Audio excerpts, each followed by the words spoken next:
Today I'm in Genesis 46. I read Genesis 46 today, which was whenever Jacob um, went on the trek to Egypt to go see Joseph, and he brought um, 66 members of his family, not including all of his sons' wives. So um, the thing that stood out the most to me, and that I kind of see as something that I can apply to my own life is this was in like the footnotes, I guess, of my study Bible that was talking about how Jacob and Joseph weren't afraid to show their raw emotions for everyone around them to see. It says in verse 29, it says, Joseph prepared his chariot and traveled to Goshen to meet his father Jacob. When Joseph arrived, he embraced his father and wept, holding him for a long time. In my study Bible, it says, God approves of the outward expression of emotion. He tells us to grieve and mourn, releasing all the pain that wells up within us. It is an honest display of feelings that draws us closer to others.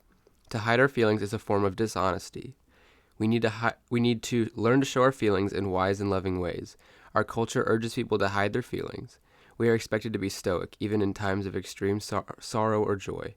Jacob and Joseph embraced and wept a long while, openly expressing their emotions for all to see.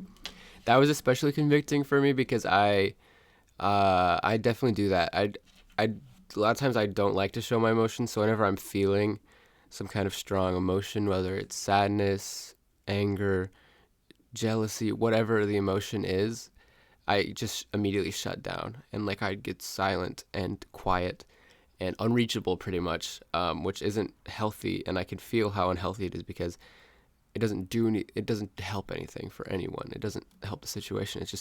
But I feel like helpless in that moment. Whenever I feel upset, I just feel like a robot that just turned off, and like I can't, like I can't, I could do things, but I just can't interact socially, and it's bizarre.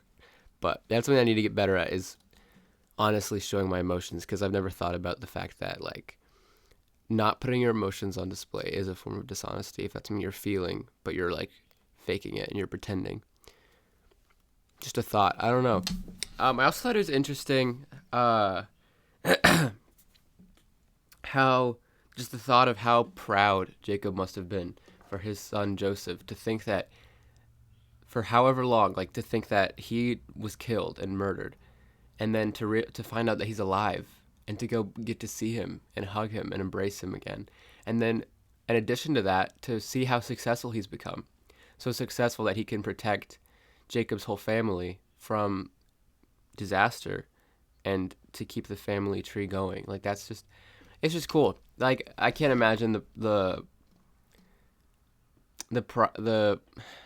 I mean, pride obviously is, I don't know if that's the right word, but like, I mean, yeah, proud of your son, like, just must be overwhelming. So it's kind of cool to like, I mean, these Bible characters that if you've grown up in a Christian household, Christian environment, you've heard countless times, but to spend the quiet time alone to just like think about it and put yourself in the position of these characters and like humanize them, that's something that I haven't really done. And so I'm enjoying doing that, just like looking at them as real people and thinking through how would they have felt in this moment. So, yep, that was what I read today, Genesis 46.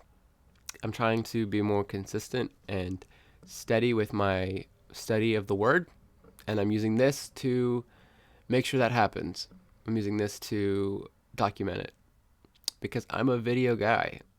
I like to write, not as much as I like to make videos, so this is like a fun little way because I know myself and I know that this is a way that will help me. So, and if you found this video, it's cool.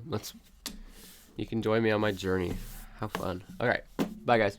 Or I don't think anyone's watching, but bye.